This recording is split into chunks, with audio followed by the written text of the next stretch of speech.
يا أيها الذين آمنوا لا تدخلوا بيوتا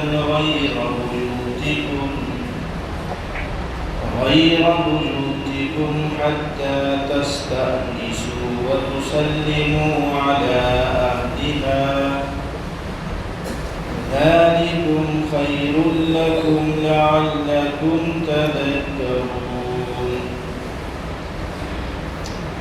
فإن لم تجدوا فيها أحدا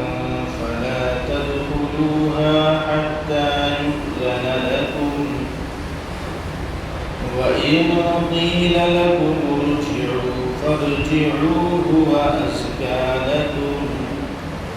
والله بما تعملون عليم ليس عليكم جناح أن تدخلوا بيوتا غير مسكونة فيها متاع لكم والله يعلم ما تبدون وما تكتمون صدق الله العظيم. محترم عزیز و بزرگ اور دینی بھائی بھائیوں، سورہ نور کا مرکزی مضمون اور اس کا جو لب لباب ہے، جو اس کا اصل پیغام ہے، وہ ذہن نشین رہنا چاہیے کہ یہ سورت ایک ایسا سماج قائم کرنا چاہتی ہے جس کے اندر بے حیائی نہ ہو، جس کے اندر عریانیت نہ ہو، جس کے اندر حیا ہو، عصمت اور عفت کی حفاظت ہو اور انسانوں کی غیرتیں وہ زندہ ہوں۔ اسی لیے اس صورت کے اندر اسی تعلق سے اہم ہدایات دی گئی ہیں، اور جو بے حیائی، عریانیت پھیلانے کے ذرائع ہیں ان کی روک تھام کی گئی ہے۔ پہلا اور سب سے پہلا حکم اس صورت کے اندر وہ زنا کی سزا سے متعلق دیا گیا کہ دیکھو، اگر کوئی زنا کا ارتکاب کرے تو شریعت نے اس پر کیا خطرناک سزا عائد کی ہے، اور زنا کی سختی کو بیان کرنے کے بعد دوسرا حکم یہ دیا کہ اگر کوئی کسی پر غلط الزام لگا دے زنا کا تو پھر اس پر حد قذف، الزام کی سزا جاری ہوگی 80 کوڑے۔ اور تیسرے نمبر پر یہ بات ذکر کی کہ اگر معاملہ میاں بیوی کا ہو، ایک مرد کو اپنی عورت پر اس طرح کی حرکت کا الزام لگا ہوا پائے تو پھر وہاں لعان کا حکم ہے۔ ان کی ساری تفصیلات یہ آ چکی ہیں۔ اور اس کے بعد حضرت عائشہ صدیقہ رضی اللہ عنہا کا واقعہ مع اپنی تفصیلات اور اہم ہدایات کے بہت ہی وضاحت کے ساتھ یہ سامنے آ چکا کہ اس کے اندر قرآن کریم نے یہ اہم پیغام دیا کہ سماج کے اندر افواہیں نہ پھیلیں، بے حیائی کی باتیں جنم نہ لیں۔ سماج کے اندر اگر کوئی غیر مناسب کام اگر ہو جائے تو 4 گواہوں کی موجودگی میں اس کو ثابت کیا جائے اور پھر اس کی سزا کو طے کیا جائے، نافذ کیا جائے۔ اور اگر 4 گواہ نہیں ہیں تو سماج کے اندر اس طرح کی بے حیائیوں کا کوئی تذکرہ نہ ہو، بغیر ثبوت کے کوئی بات قطعاً کسی سے متعلق نہ کہی جائے۔ یہ سارے کے سارے احکام آپ ذرا غور کریں گے تو نظر آئے گا، واضح ہوگا کہ یہ اسی لیے دیے جا رہے ہیں تاکہ بے حیائی سماج کے اندر بالکل بھی عام نہ ہو۔ اب آگے جو حکم دیا جا رہا ہے وہ گھروں میں داخلے سے متعلق ہے۔ اور آپ اگر غور کریں تو یہ بھی اسی سلسلے کی ایک کڑی ہے کہ انسان زنا کی حد تک تو بہت بعد میں پہنچتا ہے، لیکن بہت سے چور دروازے ہوتے ہیں جو انسان کو اس تک پہنچا دیتے ہیں۔ ان میں سے ایک یہ بھی ہے کہ انسان کا کسی کے گھر کے اندر بے تکلف آنا جانا ہو۔ یہ چیزیں ابتداءً جراثیم پیدا کرتی ہیں، انسانوں کی نگاہوں کو بگاڑتی ہیں، انسان کے پھر دل کو متاثر کرتی ہیں، اور اس کے بعد پھر بات بہت حد تک دور چلی جاتی ہے۔ اس لیے اسلام نے یہاں پر جب حیا کا، عفت کا، عصمت کا، عزت کا ذکر چل رہا ہے، یہاں گھر کے اندر داخلے کے آداب بھی بیان کیے ہیں، اور یہ بات بیان کی ہے کہ کسی کے گھر کے اندر داخل ہونے سے پہلے اجازت لینا واجب ہے، واجب۔ کسی کے گھر میں داخل ہونے سے پہلے اجازت لینا وہ واجب ہے۔ ظاہر سی بات ہے کہ اس اجازت کے بہت سے فوائد ہیں، اور شریعت نے ان تمام فائدوں کو مد نظر رکھا ہے۔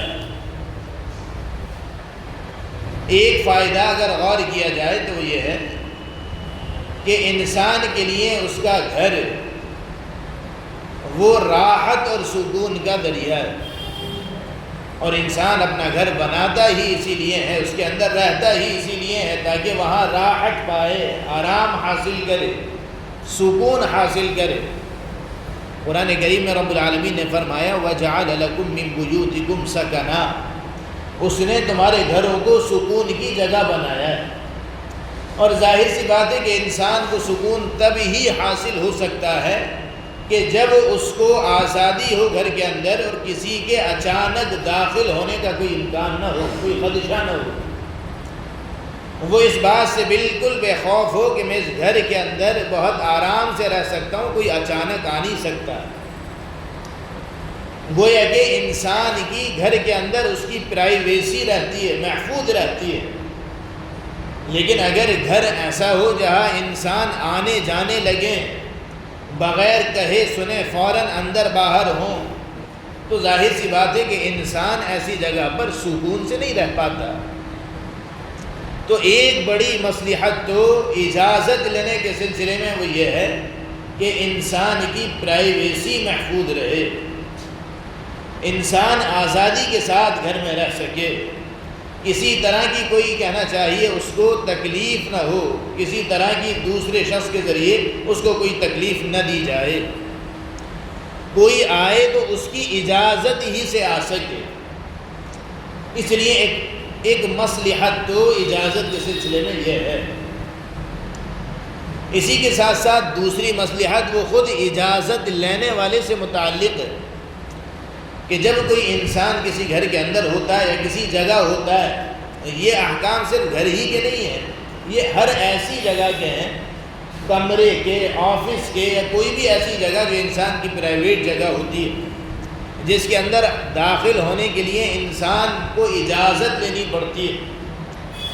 تو یہ سارے کے سارے احکام اسی متعلق ہیں۔ لہذا جب کوئی انسان کسی کے پاس اجازت لے کر آتا ہے تو یہ خود اس شخص کے شائستہ اور تہذیب یافتہ ہونے کی دلیل ہے۔ جب وہ بندہ آیا، آپ سے اجازت لی، اچھے الفاظ میں اجازت لی، آپ نے اجازت دے دی، تب وہ اندر آیا۔ اب اگر وہ آپ سے بات چیت کرے گا تو آپ ایک مہذب شخص سے گفتگو کر رہے ہیں یہ سوچ کر اس سے بات چیت کریں گے۔ وہ اپنی اگر کوئی ضرورت آپ کے سامنے رکھے گا تو اس کا مہذب ہونا آپ سے تقاضا کرے گا کہ آپ اس کی ضرورت کو پورا کرو۔ ایسے بندے کی طبیعت اگر نہ چاہے پھر بھی مدد کرنے کو دل چاہے گا کہ یار بندہ یہ بڑا تہذیب یافتہ ہے، یہ آیا اجازت لے کر آیا ہے، ایک طریقے سلیقے کے ساتھ آیا ہے۔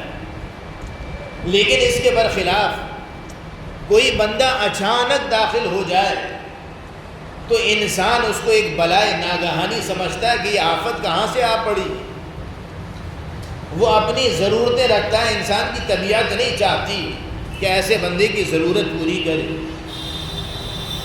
اس لیے شریعت اجازت کو ضروری قرار دیتی ہے کہ اس کے اندر اس گھر والے کا تو فائدہ ہے ہی، لیکن یہ بندہ جو اجازت طلب کر رہا ہے، اس کا اجازت طلب کرنا یہ خود اس کو تہذیب یافتہ قرار دیتا ہے۔ ایک مصلحت وہ اجازت کا نظام قائم کرنے کے اندر وہ یہ بھی ہے۔ اور تیسری چیز وہ جو کہ میں نے ابھی عرض کی کہ اگر کوئی بندہ بغیر اجازت داخل ہوگا تو نہ معلوم وہ غیر محرموں سے اس کی نگاہیں ملیں گی، نہ معلوم کتنی عورتوں کی حیا چھنے گی، نہ معلوم کتنی عورتوں کا پردہ چاک ہو جائے گا۔ اس لیے شریعت کے اندر یہ حکم ہے کہ کسی گھر کے اندر بغیر اجازت کے داخل نہ ہوا جائے۔ اور ایک مصلحت وہ اس سلسلے میں وہ یہ بھی ہے کہ کبھی بعض موقع پر انسان اپنے گھر کے اندر بہت سے ایسے کام انجام دیتا ہے، وہ نہیں چاہتا کہ دوسرے لوگوں کو اس کا پتہ چلے، وہ بہت سے راز گھروں کے اندر چھپا کر رکھتا ہے، بہت سی ایسی چیزیں ہوتی ہیں کہ انسان اس کو چھپ کر کرنا پسند کرتا ہے۔ اب اگر کوئی بندہ کسی کی ایسے کمرے کے اندر یا آفس کے اندر یا کسی گھر کے اندر اچانک داخل ہوتا چلا جائے تو ظاہر سی بات ہے کہ اس بندے کا ایک راز ہے وہ ظاہر ہو جائے گا، ایک چیز ہے جس کو وہ چھپانا چاہتا تھا وہ کھل جائے گی، اور یہ چیز اس بندے کے لیے ایک بڑی تکلیف کا ذریعہ ہوگی۔ شریعت نہیں چاہتی کہ انسان کو اس طرح کی تکلیف دی جائے، اس لیے شریعت نے یہ لازم قرار دیا کہ جہاں کسی کے گھر کے اندر داخل ہو بغیر اس کی اجازت کے داخل نہ ہو۔ یہ چیز اسلام نے بہت اہمیت کے ساتھ ذکر کی، قرآن کریم کے اندر بھی، اور جناب محمد رسول اللہ صلی اللہ علیہ وسلم نے احادیث کے اندر بھی بہت ہی صراحت اور وضاحت کے ساتھ اس کو بیان کیا۔ لیکن امت کا اس سلسلے میں سستی کرنا، غافل ہو جانا، یہ ایک عام سی بات ہو گئی۔ خود ہمارا اور آپ کا معاملہ یہ ہے کہ دوسروں کے گھروں کے اندر وہ داخل ہونے کے سلسلے میں احتیاط کو ہم لوگ مد نظر نہیں رکھتے۔ علماء فرماتے ہیں کہ اسلام کے اندر سب سے پہلے حکم کی سستی جو شروع ہوئی تھی وہ اسی کے ذریعے سے شروع ہوئی تھی۔ اس قرآن کریم نے بہت سے احکام دیے، نماز، روزہ، حج، زکوٰۃ، اور نہ معلوم تجارت کے، خرید و فروخت کے، شادی بیاہ کے بہت سے احکام دیے، لیکن سب سے پہلے جس حکم کے اندر مسلمانوں نے غفلت اور سستی برتنا شروع کی تھی وہ گھروں کے اندر داخلے کا یہ حکم تھا۔ حضرت عبداللہ ابن عباس رضی اللہ عنہ نے تو اس حکم کے اندر سستی برتنے یا تبدیلی کرنے کو معمولی سے وہ قرآن کریم کی آیت کا انکار قرار دیا ہے کہ جو بندہ اس آیت کے خلاف ورزی کرے، اس کے اندر سستی برتے، غفلت سے کام لے، تو ایسے بندے نے قرآن کریم کی اس آیت کا گویا کہ انکار کر دیا۔ ذرا سوچو کہ کتنا سخت حکم ہے یہ، کتنا سخت حکم۔ ایک بات یہ ذہن میں رہے کہ ایک گھر تو یا ایک کمرہ تو یا ایک چیز تو انسان کی اپنی ذاتی ہوتی ہے، تو ظاہر سی بات ہے کہ اس کے اندر داخلے کی اجازت کا کوئی مطلب بھی نہیں ہوتا کہ انسان کا اپنا ایسا گھر ہے جس کے اندر کوئی اور نہیں ہے، اس کے اندر کوئی اور محرم نہیں ہے، محرم بھی نہیں ہے، صرف وہ ہے، اس کی بیوی بچے ہیں، بس ماں بہنیں یہ نہیں، وہ صرف تنہا ہے، اکیلا ہے۔ تو ظاہر سی بات ہے کہ ایسے گھر کے اندر اجازت لینا واجب نہیں ہے، وہ تو بندے کا خود کا گھر ہے، اس کے اندر اجازت کا کوئی مطلب نہیں۔ نمبر 2 پر وہ گھر ہیں جس کے اندر کوئی محرم بھی رہتا ہو، کوئی محرم بھی رہتا ہو، کوئی کمرہ ایسا ہو جو ماں کا خاص ہو، کوئی کمرہ ایسا ہو جو بہن کا خاص ہو، کوئی پورشن گھر کا اوپری منزل ایسی ہو جس کے اندر کوئی دوسرا بھائی رہتا ہو، یا یہ کہ کسی دوسرے ہی کا باقاعدہ مکان ہو، تو گھر کے ایسے حصوں کے اندر داخل ہوتے ہوئے یا گھر کی ایسی منزل پر جاتے ہوئے یا کسی اور کے گھر کے اندر داخل ہوتے ہوئے اجازت کا لینا واجب ہے، اجازت کا لینا واجب ہے۔ قرآن کریم نے یہاں پر اسی دوسری چیز کو ذکر کیا، یا ایھا الذین آمنوا، اے ایمان والو، لا تدخلوا بیوتا غیر بیوتکم، تم داخل نہ ہو کسی بھی گھر میں سوائے اپنے گھروں کے، حتی تستأنسوا، یہاں تک کہ تم مانوس کر دو لوگوں کو، وتسلموا علی اہلہا، اور اس گھر کے رہنے والوں کو سلام کرو تب داخل ہو، اس سے پہلے داخل ہونے کی اجازت نہیں۔ کن گھروں کے اندر؟ جو تمہارے گھر نہ ہوں، تمہارے گھر نہ ہوں، تو ایسے گھروں کے اندر بلا اجازت داخل ہونے کی شریعت اجازت نہیں دیتی۔ اس آیت کے اندر غور کریے کہ یہاں قرآن کریم وہ یہ کہہ رہا ہے کہ اے ایمان والو، اور یہ حکم عام ہے مردوں کے لیے بھی اور عورتوں کے لیے بھی۔ ایسا نہیں کہ جب مرد کسی گھر کے اندر داخل ہوں تو ان کو تو اجازت لینے کی ضرورت ہے، لیکن عورتیں کسی بھی گھر کے اندر تک داخل ہوتی چلی جائیں، ایسا کچھ نہیں ہے۔ ایک صحابیہ ہیں، وہ فرماتی ہیں کہ ہم 4 صحابیات تھیں اور حضرت عائشہ رضی اللہ عنہا کے گھر پر اکثر جایا کرتی تھیں، اور جب داخل ہونے سے پہلے ہم حضرت عائشہ صدیقہ رضی اللہ عنہا سے اجازت لیتی تھیں، جب حضرت عائشہ ہم کو اجازت دیتی تب ہم داخل ہوا کرتی تھی۔ یہ مستورات کو سکھانے کی باتیں ہیں، اسی لیے میں نے سورت کی ابتدا میں یہ بات عرض کی تھی۔ حضرت عمر رضی اللہ عنہ کا قول ہے، جو عمر فرمایا کرتے تھے کہ دیکھو اپنی بچیوں کو سورہ نور سکھایا کرو، اور امت کے اندر اہل علم طبقے کے اندر ایک لمبے زمانے تک یہ رواج رہا تھا کہ شادی سے پہلے بچیوں کو سورہ نور اور سورہ نساء سکھائی جاتی ہے، تاکہ وہ شریعت کے آداب سے واقف ہوں، وہ شریعت کے احکام سے واقف ہوں، وہ کہنا چاہیے پردے اور حیا کی چیزوں سے واقف ہوں۔ حضرت ایاس رضی اللہ عنہ، جن کا میں نے ابھی ذکر کیا، وہ عرض یہ کرتی ہے کہ ہم بھی حضرت عائشہ کے گھر پر جب داخل ہوا کرتے تو بغیر اجازت کے داخل نہیں ہوا کرتے تھے، اور ہمارے سماج کی عورتوں کو دیکھیے کہ جب گھر کے اندر داخل ہوں گی تو بالکل اندر کے کمرے تک جا کر خبر لیں گی، بغیر کسی اطلاع کے، بغیر کسی آہٹ کے، اور بغیر کسی استئناس کے، یعنی گھر والوں کو یہ خبر تک نہیں ہوتی کہ کوئی آیا ہے، اور اندر تک جا کر پھر پتہ چلتا ہے کہ ہاں گھر کے اندر تو کوئی آ گیا۔ تو عورتوں کو بھی جس طرح مردوں کو گھروں کے اندر اجازت لے کر داخل ہونا ہے، اسی طرح عورتوں کو بھی گھر کے اندر اجازت لے کر داخل ہونے کا حکم ہے۔ اسی طرح یہ بات میں نے عرض کی کہ اگر گھر کے اندر کوئی ایسا کمرہ ہے جو ماں کا خاص ہے، بہن کا خاص ہے، یا گھر کے اندر کوئی شخص داخل ہوا ہے، گھر کے اندر ماں موجود ہے، تو اجازت لے کر گھر کے اندر داخل ہونا ہے۔ ایک صحابی آپ صلی اللہ علیہ وسلم کی خدمت میں حاضر ہوئے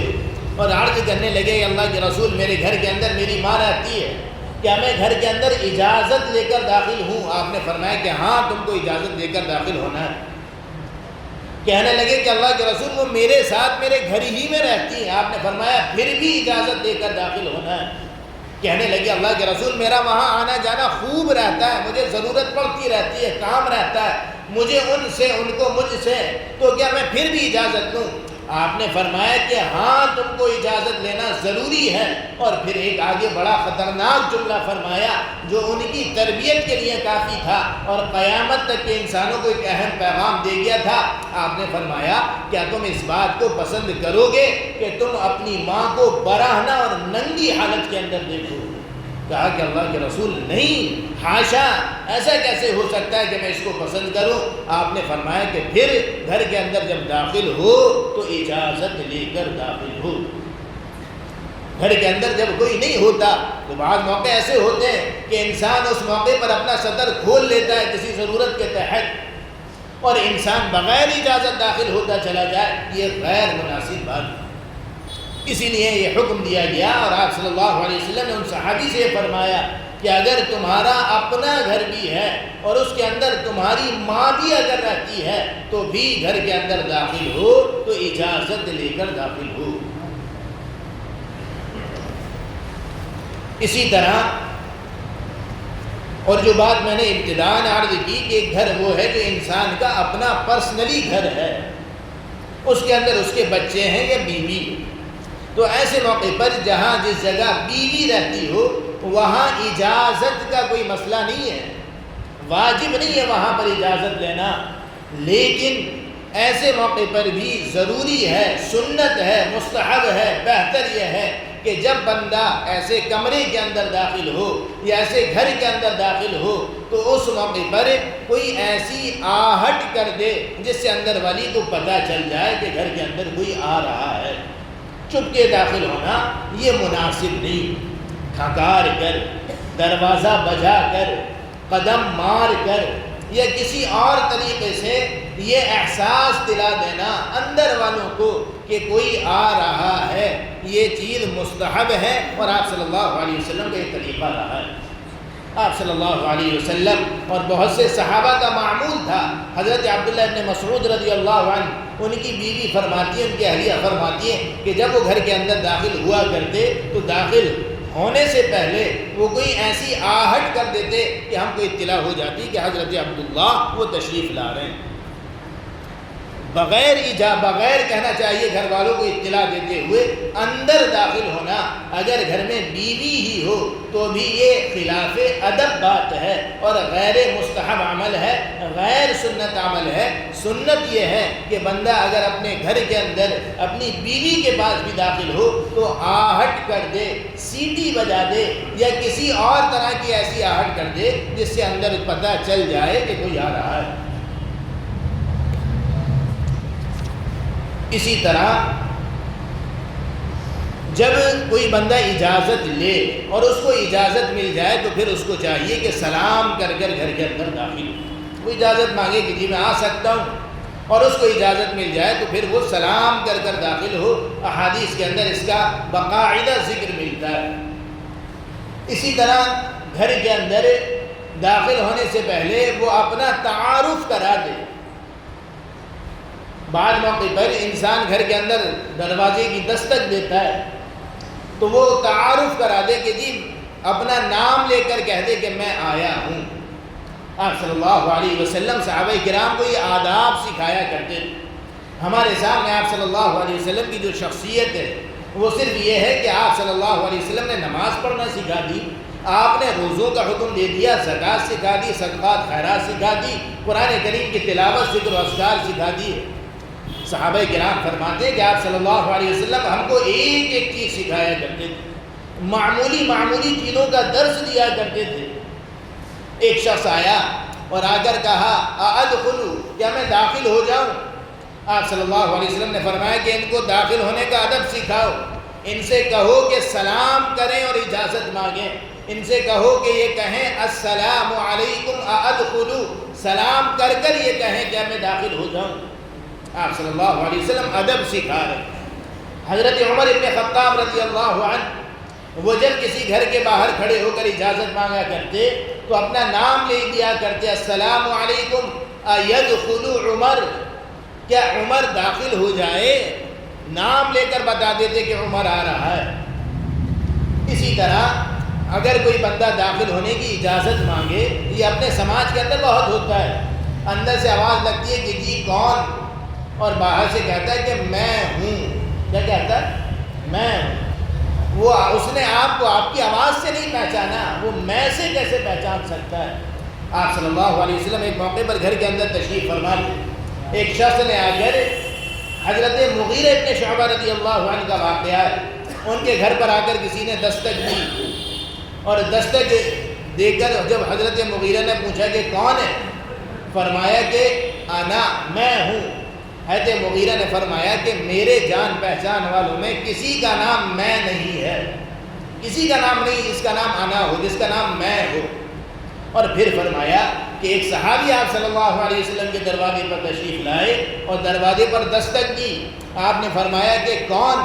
انہوں نے کہا کہ انا میں ہوں، تو آپ صلی اللہ علیہ وسلم نے 2-3 مرتبہ دوہرا کر فرمایا یہ انا کیا ہوتا ہے، میں کیا ہوتا ہے، اپنا نام کیوں نہیں لیتے؟ یہ آپ صلی اللہ علیہ وسلم آداب سکھاتے تھے صحابہ کرام کو کہ جب اجازت لو تو کوئی اندر سے آپ سے پوچھے کہ کون ہے تو آپ کھل کر اپنا صاف نام لیجئے، اپنا صاف تعارف کرائیے کہ میں یہ ہوں، نام لے کر۔ ایک موقع پر حضرت ابو موسیٰ اشعری رضی اللہ عنہ نے دستک دی، اندر سے آواز لگی کہ جی کون؟ حضرت ابو موسیٰ اشعری نے اپنا پورا نام لیا، انا ابو موسیٰ الاشعری، میں ابو موسیٰ ہوں اشعری قبیلے کا، اشعری خاندان کا۔ صحابہ کرام کا یہ تربیت کا طریقہ تھا، ان کو ایسی تربیت دی گئی تھی کہ اگر آپ کو داخلے کی اجازت لینی ہے تو اپنا مکمل تعارف کراؤ، پورا کا پورا، کہ کسی سامنے والے کو کوئی اشکال نہ رہے کہ باہر دروازے پر کون کھڑا ہے۔ اگر سنگل نام ہو تو ایسا تعارف کا نام جس سے سامنے والے کو فوراً پتہ چل جائے کہ ہاں دروازے پر فلاں شخص کھڑا ہے۔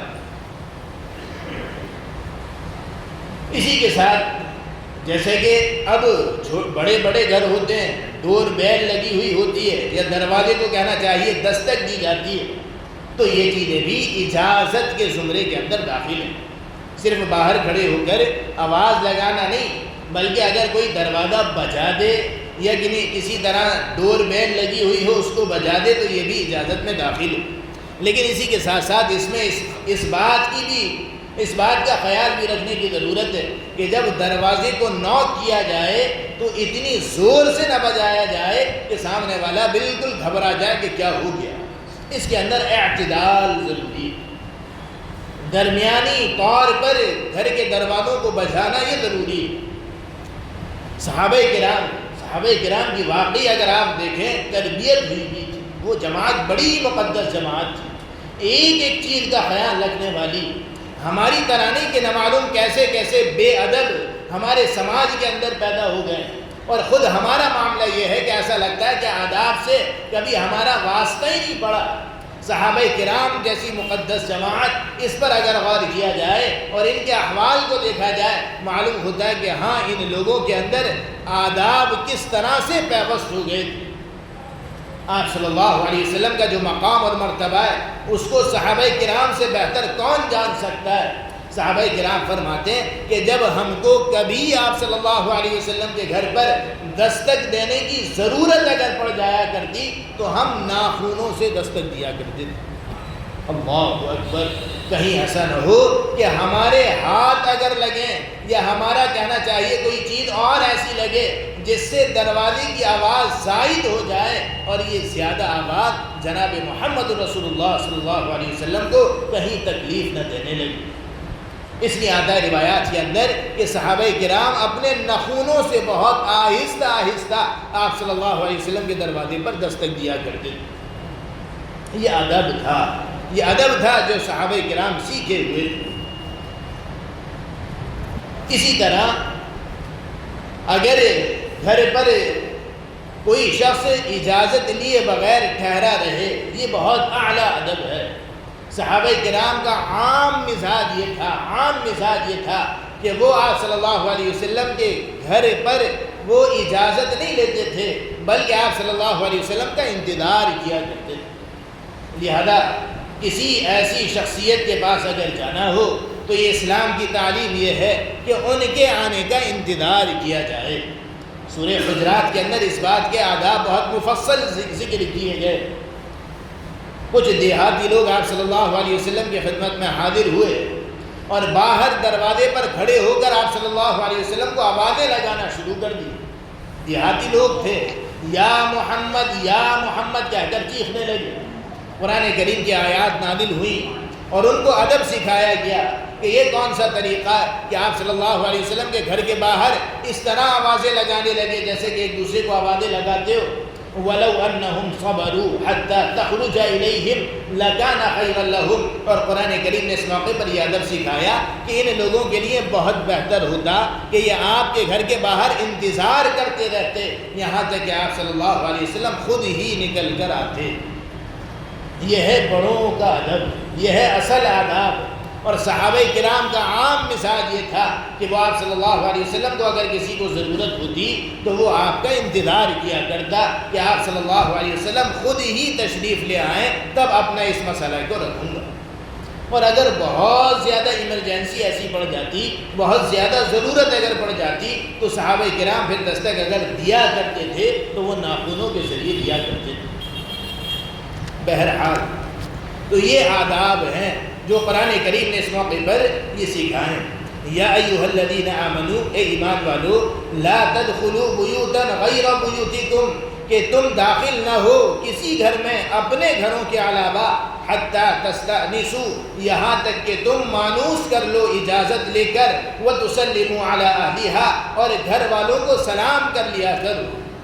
ذالکم خیر لکم، یہ چیز تمہارے لیے بہتر ہے۔ کیا فرمایا؟ یہ چیز تمہارے لیے بہتر ہے۔ اور اس کی مصلحتیں میں نے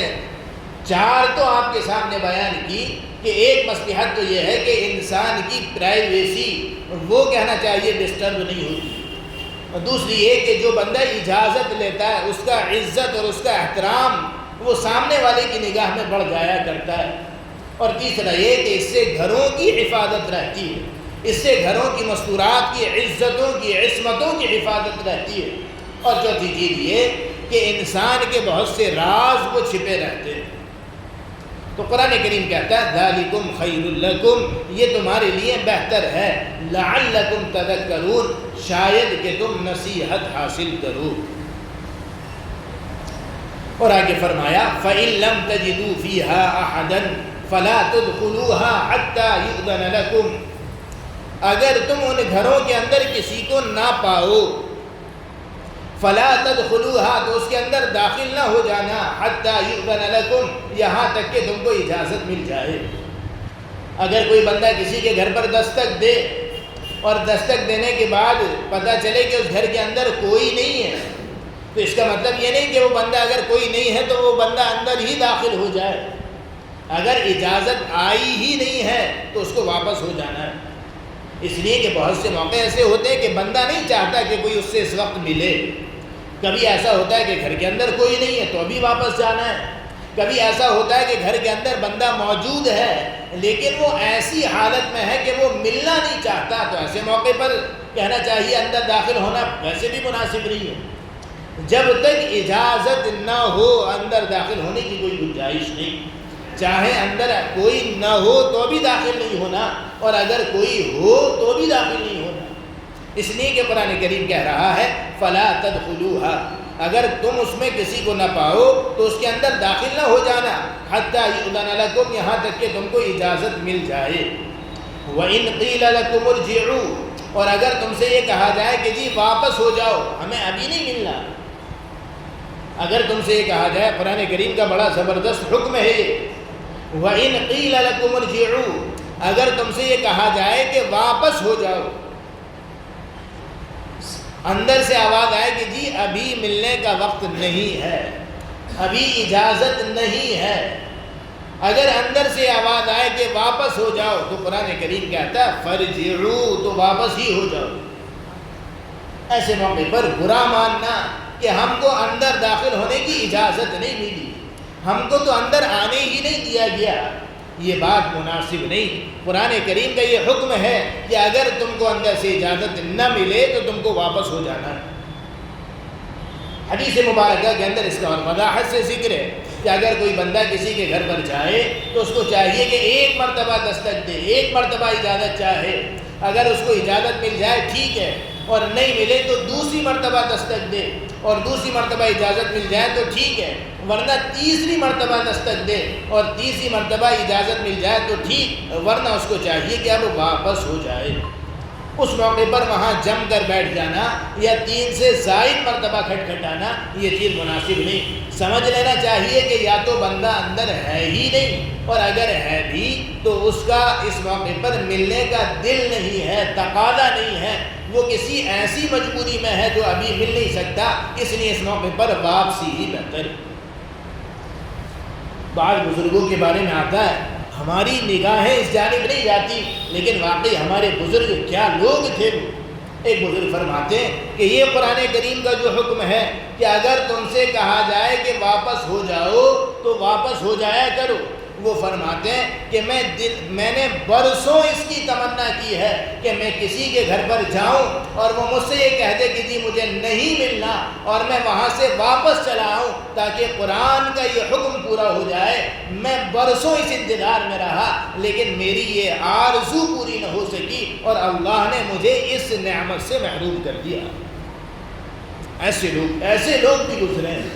اور جہاں ہم سے اگر کہا جائے کہ جی جناب ابھی وقت نہیں ہے، ابھی نہیں ملنا، ذرا واپس چلے جاؤ، تھوڑی دیر بعد آنا، تو ہمارے چہروں کے رنگ بالکل اتر جایا کرتے ہیں۔ دشمنی کی ایک دیوار قائم ہو جاتی ہے کہ گھر کے اندر جی ہم کو داخلے کی اجازت نہیں دی، انہوں نے اس موقع پر ہم سے کہہ دیا کہ جی واپس چلے جاؤ۔ اور اسلاف کا معاملہ یہ تھا، وہ یہ چاہتے کہ قرآن یہاں کہتا ہے ہم سے کہ اگر تم سے کہا جائے واپس ہو جاؤ تو واپس ہو جایا کرو۔ اب وہ بزرگ جو ہے قرآن کی اس آیت پر عمل کرنے کے لیے وہ دن اور رات تدبیریں کر رہے ہیں، کوشش کر رہے ہیں، چاہ رہے ہیں کہ کوئی تو ایسا در ملے جس سے مجھ کو ٹھکرا دیا جائے، جس سے مجھ کو واپس کر دیا جائے اور میں قرآن کے اس حکم کی تعمیل کرتے ہوئے وہاں سے واپس ہو جاؤں، لیکن وہ زندگی بھر اس عمل سے محروم رہے۔ قرآن کریم کہتا ہے وَإِنْ قِيلَ لَكُمُ ارْجِعُوا فَارْجِعُوا هُوَ أَزْكَىٰ لَكُمْ، کہ اگر تم سے کہا جائے واپس ہو جاؤ تو واپس ہو جایا کرو، یہی تمہارے لیے پاکی کا ذریعہ ہے، یہی تمہارے لیے پاکی کا ذریعہ ہے۔ وَاللَّهُ بِمَا تَعْمَلُونَ عَلِيمٌ، اور اللہ تعالیٰ جو تم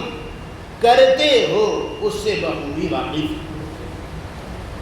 لہذا اگر کہیں اجازت نہ ملے تو وہاں جم کر نہیں بیٹھنا بلکہ وہاں سے چل دینا۔ اسی طرح آپ صلی اللہ علیہ وسلم کا ایک واقعہ سنیے۔ آپ صلی اللہ علیہ وسلم کا بھی یہ معمول تھا۔ آپ صلی اللہ علیہ وسلم ایک موقع پر حضرت سعد رضی اللہ عنہ کے گھر تشریف لے گئے، اور آپ کا معمول یہ تھا کہ جب اجازت لیا کرتے تو سلام کیا کرتے تھے۔ حضرت سعد کے دروازے پر کھڑے ہوئے اور زور سے کہا السلام علیکم ورحمۃ اللہ۔ حضرت سعد گھر کے اندر تشریف فرمائیں۔ صحابہ کرام کو آپ صلی اللہ علیہ وسلم سے جو عشق تھا، جو محبت تھی، اور آپ صلی اللہ علیہ وسلم کی برکات حاصل کرنے کا شوق تھا، ہمارا تو وہم و گمان بھی وہاں نہیں جا سکتا۔ حضرت سعد اندر تشریف فرمائے اور آپ صلی اللہ علیہ وسلم باہر کھڑے اور آپ صلی اللہ علیہ وسلم سلام کرتے ہیں، اور حضرت سعد بہت آہستہ سلام کا جواب دیتے ہیں، زور سے نہیں دیتے کہ آپ صلی اللہ علیہ وسلم سن لیں۔ آپ دوبارہ سلام کرتے ہیں السلام علیکم ورحمۃ اللہ، اور حضرت سعد وہ آپ کے سلام کا پھر آہستہ جواب دیتے ہیں اور اجازت نہیں دیتے کہ آپ صلی اللہ علیہ وسلم گھر کے اندر تشریف لے آئیں۔ آپ تیسری مرتبہ سلام فرماتے ہیں اور حضرت سعد پھر آہستہ سلام کا جواب دیتے ہیں، اور آپ صلی اللہ علیہ وسلم نے جب 3 سلام فرما لیے، اندر سے کوئی جواب نہیں آیا، اندر داخل ہونے کی اجازت نہیں دی گئی، تو آپ صلی اللہ علیہ وسلم واپس چلے گئے۔ حضرت سعد چوتھے سلام کے منتظر تھے۔ جب دیکھا کہ چوتھے سلام کی آواز نہیں آئی تو گھر کے دروازے سے باہر نکلے اور دیکھا کہ آپ صلی اللہ علیہ وسلم جا رہے ہیں۔ آپ کو آواز دے کر بلایا اور فرمایا کہ اللہ کے رسول آپ میرے دروازے پر تشریف لے کر آئے اور آپ نے میرے لیے اللہ سے سلامتی کی دعا کی کہ اللہ تعالیٰ ان پر اپنی سلامتی نازل فرما اور ان پر اپنی رحمت نازل فرما۔ میں نے آپ کے سلام کا آہستہ جواب دیا تاکہ آپ دوبارہ سلام کریں اور میرے لیے سلامتی اور رحمت کی دعا کر دیں۔ آپ نے دوبارہ سلام کیا، میں نے اس کا بھی آہستہ جواب دیا تاکہ آپ مزید مجھ پر سلامتی بھیجیں اور اللہ سے رحمت کی دعا کریں۔ آپ نے مجھ کو تیسری مرتبہ دعا دی، میں نے اس موقع پر بھی آہستہ سے سلام کا جواب دیا تاکہ آپ دعا دیتے چلے جائیں اور اس سے رکے نہ، لیکن آپ تشریف فرما ہوئے اور یہاں سے چلے گئے۔ آپ نے فرمایا کہ بہت اچھا، بہت ٹھیک، بہت اچھا کیا، لیکن ہم کو حکم یہ ہے کہ جس کے دروازے پر کھڑے ہوں اس سے 3 مرتبہ اجازت چاہیں، اگر وہ اجازت دے دے تو ٹھیک ہے، ورنہ ہم سے کہا گیا ہے فرجعوا، تو پھر واپس ہو جایا کرو۔ یہ صحابہ کرام کی عجیب و غریب عاشقی کا ایک رویہ تھا۔ ہونا تو یہ چاہیے تھا کہ آپ صلی اللہ علیہ وسلم گھر کے باہر کھڑے تو آپ کو باہر کھڑے نہ ہونے دیا جاتا اور فوراً اندر بلا لیا جاتا، لیکن اس موقع پر حضرت سعد کی کیفیت الگ ہے، وہ آپ سے اپنے لیے مسلسل سلامتی اور رحمت کی دعا کے طلبگار ہیں، اور اس امید پر آہستہ آہستہ سلام کے جواب دیے جا رہے ہیں۔ بہرحال تو ایک حکم تو یہ ہے کہ کہیں بھی اگر کسی اپنے گھر کے علاوہ کسی اور کے گھر میں، چاہے وہ ماں کا گھر ہو، چاہے وہ بہن کا گھر ہو، چاہے وہ بھائی کا گھر ہو، اگر اس کے اندر داخل ہو تو اجازت واجب ہے، مرد کے لیے بھی واجب ہے، عورت کے لیے بھی واجب ہے۔ اور دوسرا حکم یہ کہ اگر کہیں پر اجازت لی جائے اور اگر اجازت نہ ملے یا منع کر دیا جائے، صاف لفظوں میں کوئی جواب ہی نہ آئے تو بھی، اور اگر 3 دستکوں کے بعد کوئی جواب نہ آئے تو بھی، اور صاف اگر منع کر دیا جائے تو بھی انسان کو چاہیے بغیر برا مانے واپس ہو جانا چاہیے، اس لیے کہ انسان کی مجبوری کو سمجھنا چاہیے۔ انسان ایسے حالات کے اندر ہو سکتا ہے کہ اس موقع پر وہ ملنا مناسب نہیں سمجھتا، وہ کھانے کے اندر مصروف ہے، وہ آرام کے اندر مصروف ہے، اس کے ایسے دیگر تقاضے ہیں کہ ان کو وہ کہنا چاہیے اختیار نہیں کر سکتا۔ صحابہ کرام کا مزاج ایسا نہ تھا، یہ ہمارا اور آپ کا معاملہ ہے کہ ہماری تربیت نہیں ہوئی، لیکن جو لوگ تربیت یافتہ ہیں وہ واقعی ان چیزوں کو سمجھتے ہیں۔ بعض موقع پر ایسا ہوتا ہے کہ ایک انسان بیٹھا ہوا ہوتا ہے اور بہت اہم معاملے کو دیکھ رہا ہوتا ہے، اگر اس موقع پر وہ کسی سے ملاقات کرے گا اس کا یہ سارا کا سارا کام خراب ہوگا، لیکن ہم اس کی مجبوری نہیں سمجھتے، اور پھر اگر وہ ملاقات کو منع کر دے تو ہم پھر اپنا طرح طرح کا منہ بنا لیتے ہیں اور وہیں سے تعلقات بالکل ختم ہو جایا کرتے ہیں۔ اس لیے وہ بندہ مجبوراً آپ سے ملاقات کرتا ہے اپنے بہت کچھ بگاڑ کر۔ کتنے ایسے لوگ ہیں کہ جن کی علمی گتھیاں ختم ہو جاتی ہیں، کتنے کہنا چاہیے ایسے حضرات ہیں جن کے بہت سے مسائل گڑبڑ ہو جاتے ہیں صرف اس بنیاد پر کہ ان کو کسی کے برا ماننے کی وجہ سے بے وقت ملاقات کرنی پڑتی ہے۔ تو ایک جانب تو قرآن کریم ان لوگوں سے یہ کہہ رہا ہے کہ دیکھیے آپ اس بات کا خیال رکھا کریے کہ آپ کسی کے یہاں پر جائیں، اگر وہ آپ کو اجازت دے دے تو آپ کو جانا ہے، اور اگر وہ آپ کو منع کر دے، اجازت نہ دے تو آپ کو برا نہیں ماننا۔ لیکن ایسا نہیں ہے، دوسری جانب بھی آپ صلی اللہ علیہ وسلم کی حدیث ہے، آپ صلی اللہ علیہ وسلم دوسری جانب وہ دوسرے بندے کو ہدایت دے رہے ہیں اور فرما رہے ہیں اِنَّ لَزَوْرُكَ عَلَيْكَ حَقًّا، کہ دیکھو جو لوگ تم سے ملاقات کرنے کے لیے آیا کرتے ہیں ان کا بھی تم پر ایک حق ہے۔ دونوں کو قرآن کریم دونوں کو سکھا رہا ہے، ان کو بھی سکھا رہا ہے، اور آپ صلی اللہ علیہ وسلم اس کی تشریح فرماتے ہوئے اس کو بھی سکھا رہے ہیں۔ کوئی بندہ باہر کھڑا ہوا ہے تو اپنے کاموں کو دبا لو، تقاضے کو دبا لو، کوشش کر لو کہ اس سے ملاقات کر لو، اس لیے کہ وہ بندہ جو آیا ہے آپ کے دروازے پر اس کا ایک حق ہے تم پر، اس موقع پر اس سے ملاقات کر لو۔ یہ آپ صلی اللہ علیہ وسلم سکھا رہے ہیں۔ دونوں کو حکم ہے، اگر وہ اجازت نہ دے اس کی مجبوری کو سمجھنا چاہیے، اور اس کو یہ حکم دیا جا رہا ہے کہ ایک بندہ آپ کے دروازے پر آیا ہے اس کو واپس کرنا مناسب نہیں، اپنی ضروریات کو تھوڑا آگے پیچھے کرو، اپنے کام کو ذرا سمیٹ لو، اپنے اوقات میں سے ذرا وقت نکال لو، یہ آپ کے دروازے پر جو آپ سے ملاقات کرنے کے لیے آیا ہے اس کو وقت دو۔ یہ آپ صلی اللہ علیہ وسلم نے تعلیم دی۔ آگے لیس علیکم جناح ان تدخلوا بیوتا غیر مسکونۃ فیہا متاع لکم واللہ یعلم ما تبدون وما تکتمون۔ ایک تو بات چل رہی ہے ان جگہوں کی، ان مکانات کی جہاں پر انسان کے علاوہ کوئی اور رہے، لیکن بعض جگہیں ایسی ہوتی ہیں جو عام ہوتی ہیں، پبلک ہوتی ہیں، جہاں پر انسان بغیر کسی اجازت کے آ جا سکتا ہے۔ حضرت ابوبکر صدیق رضی اللہ عنہ فرماتے ہیں کہ جب یہ آیات نازل ہوئی تو بہت سے لوگ وہ تھے جو مکے سے ملک شام جایا کرتے تھے، جو مدینے سے ملک شام جایا کرتے تھے تجارت کی غرض سے، اور اتنے لمبے سفر کے دوران وہ مسافر خانوں کے اندر ٹھہرا کرتے تھے۔ اب مسافر خانے ایک ایسی جگہ ہیں کہ جس کے اندر کوئی بندہ مستقل تو رہتا نہیں ہے، آج ایک آیا وہ چلا گیا، پھر دوسرا آیا پھر چلا گیا، تو ایسی جگہوں پر اجازت کس سے لی جائے گی؟ بندہ باہر دروازے پر کھڑے ہو کر انتظار کرے گا؟ کیا کرے گا؟ نہیں، یہ ایسی جگہیں ہیں جہاں پر انسانوں کو داخل ہونے کی عام اجازت ہے۔ تو ایسی جگہیں جہاں پر اجازت کی ضرورت نہیں ہوتی، جہاں پر انسان کی کوئی خاص پرائیویسی نہیں ہوتی، جہاں پر سب لوگ بلا تکلف آیا جایا کرتے ہیں اور ہر ایک کو اس کے اندر آنے جانے کا حق حاصل ہے، ایسی جگہ پر بھی اجازت کا کوئی مطلب نہیں اور اجازت کی کوئی ضرورت نہیں ہے۔ کوئی مدرسہ ہے، اس کے اندر سب آتے ہیں، سب جاتے ہیں، آپ بھی آئیے، آپ بھی جائیے۔ مسجد ہے، مسجد کا یہ دروازہ ہے، تو اس کے اندر یہ نہیں کہ آپ دروازے پر کھڑے ہوں گے، دروازے پر دستک دیں گے، کسی سے اجازت مانگیں گے، کون یہاں آپ کو ملے گا؟ آج کوئی ہے، کل کوئی اور ہوگا، پرسوں کوئی اور ہوگا، فجر میں کوئی اور ہے، عشاء میں کوئی اور ہوگا۔ یہ ایک ایسی جگہ ہے جہاں پر اجازت کی ضرورت نہیں ہے۔ کوئی ہاسپٹل ہے، کوئی اسپتال ہے، کوئی خانقاہ ہے، کوئی پارک ہے، عام پبلک کی جگہ ہے، وہاں پر داخل ہونے کے لیے کسی اجازت کا لینا یہ ضروری نہیں ہے، اس لیے کہ ان کو بنایا ہی اسی لیے گیا ہے تاکہ اس کے اندر سب لوگ بلا تکلف آیا جایا کرے۔ ہاں، اگر کسی خاص ادارے پر، کسی خاص دکان پر یا کسی خاص ایسی جگہ پر داخلے کے لیے کچھ شرائط عائد ہو، آپ اس کے اندر داخل نہیں ہوں گے مگر ٹکٹ لے کر،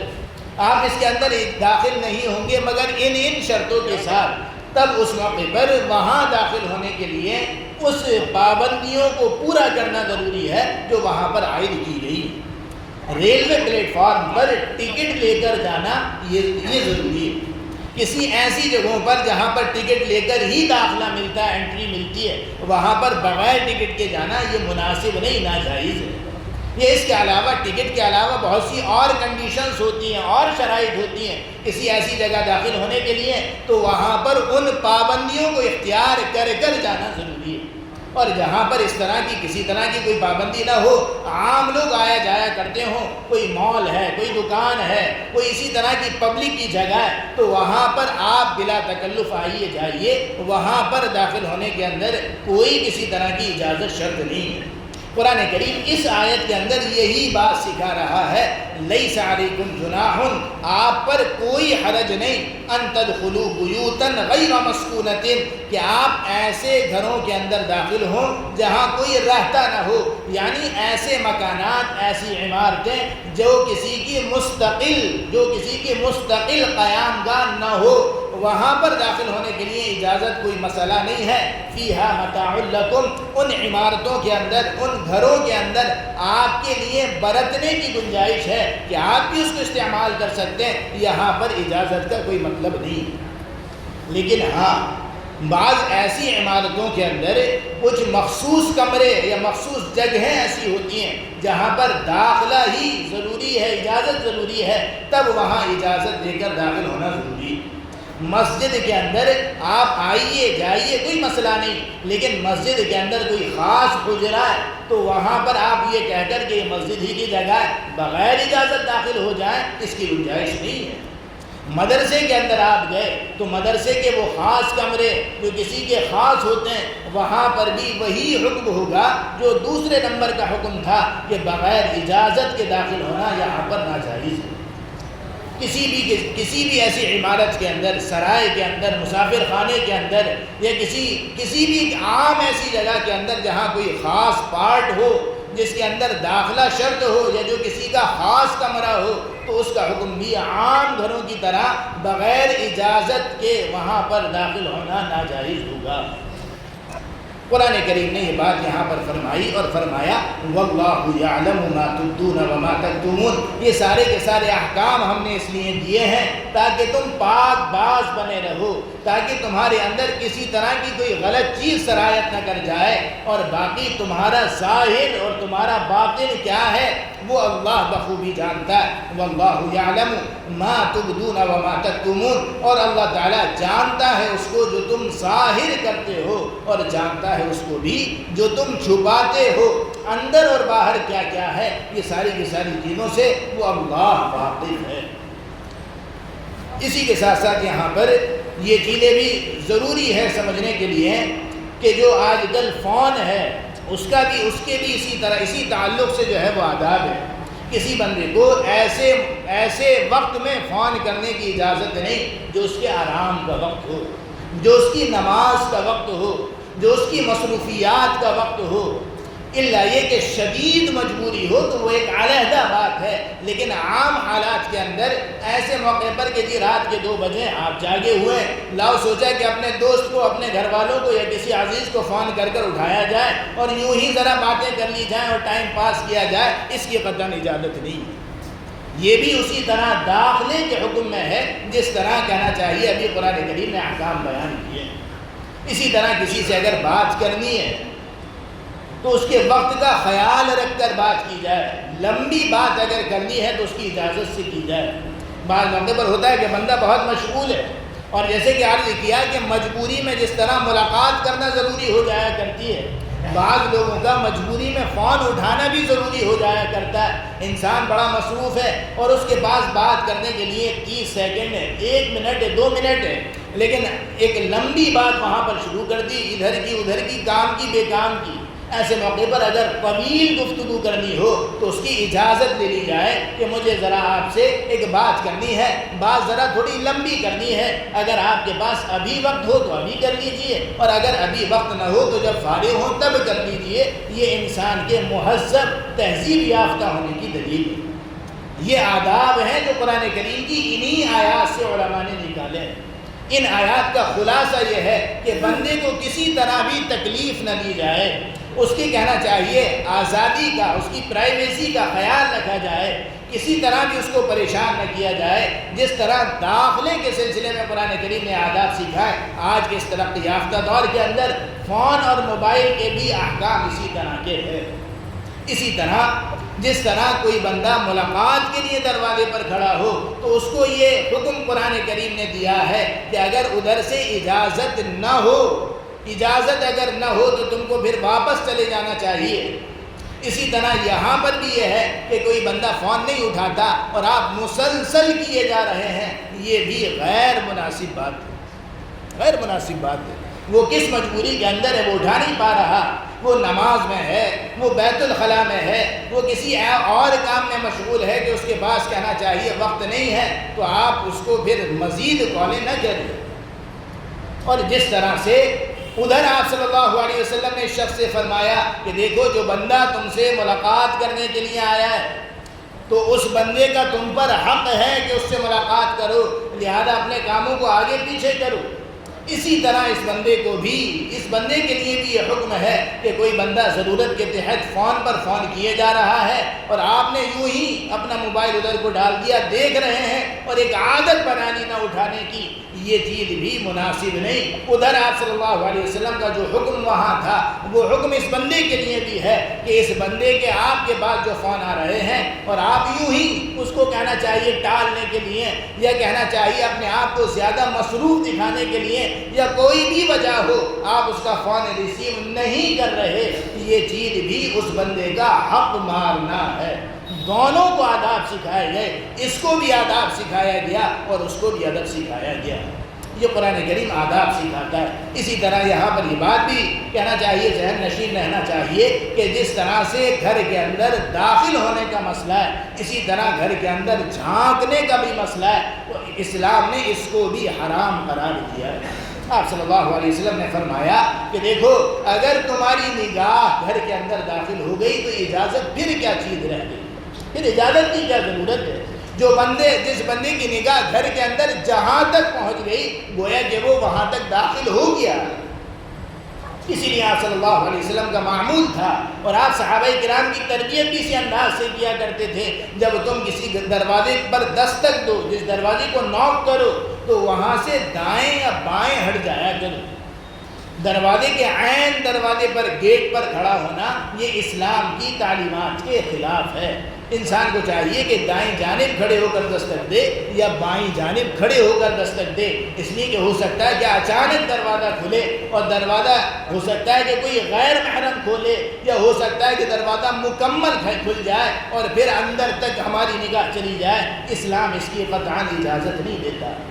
قرآن کریم کی ان 3 آیات کے اندر واقعی گھر کے داخلے سے متعلق، اجازت سے متعلق بڑے بنیادی اصول قرآن کریم نے ہم کو سکھائے. صحابہ کرام نے اسی کے مطابق اپنی سیرت کو، کردار کو بنایا تھا، سنوارا تھا. ہم کو بھی ضرورت ہے کہ ہم بھی اپنے کردار کو قرآن کریم کی انہی آیات کے مطابق بنا لیں، اور اجازت کے سلسلے میں ہماری عادت بھی اسی طرح کی بن جائے جس طرح قرآن کریم ہم کو سکھانا چاہتا ہے. اگر ایسا ہوگا تو پھر سماج کے اندر ایک بڑی بے حیائی جو پھیلتی چلی جا رہی ہے، اور جس کی ایک بڑی وجہ وہ ان آداب کی رعایت نہ کرنا ہے، ان چیزوں کا سبب ہو سکتا ہے. رب العالمین ان باتوں کو سمجھنے کی اور ان پر عمل کرنے کی اور ان کو دوسروں تک پہنچانے کی توفیق نصیب فرما دے.